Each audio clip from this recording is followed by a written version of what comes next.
சரி doctor, ulcer தான் வந்து எல்லாருக்கும் பொதுவா வரும்னு சொல்லுவாங்க. ஆனா அது வந்து அல்சர் வந்து கேன்சர் ஆகுமா? இல்ல அல்சர், கேன்சர் எப்படி அத வித்தியாசப்படுத்துவது? ஸோ இன் ஜெனரலா சொல்ல போனோம்னா, இந்த புற்றுநோய், இரைப்பை புற்றுநோய்ங்கிறது வந்து பொதுவா ஒரு வயது முதிர்ந்தவர்களுக்கு வரும் ஒரு இளமையானவர்களுக்கு வரக்கூடாதுன்னு இல்ல.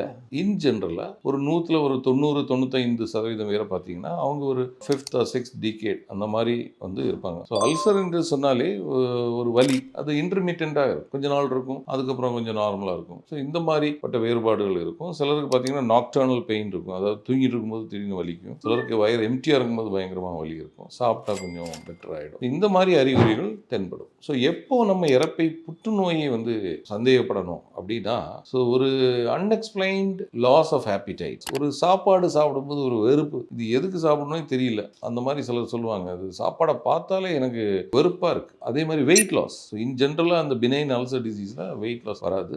ஸோ எடை குறைவு. சிக்னிஃபிகன்ட் வெயிட் லாஸ்னா ஒரு 6 மாதங்கள் ஆர் 3 மாதங்களுக்குள்ள ஒரு 10% மேல வந்து சடனா வந்து குறையுது. அப்புறம் சிலருக்கு பார்த்தீங்கன்னா வாந்தி ஏற்படும். அது இருக்குது. அப்புறம் வந்து சிலருக்கு பார்த்தீங்கன்னா அதிலிருந்து இரத்த கசிவு ஏற்பட்டு மலம் கருப்பாக வரும். ஸோ மெலினா என்று சொல்லுவோம். ஸோ இது போன்ற அறிகுறிகள் தென்பட்டுனா நம்ம உடனே ஒரு ஸ்பெஷலிஸ்ட்டை பார்த்து அதற்கான தகுந்த சிகிச்சைகள், தகுந்த பரிசோதனைகளை செய்து அதை கண்டறிந்து கொள்ள வேண்டும்.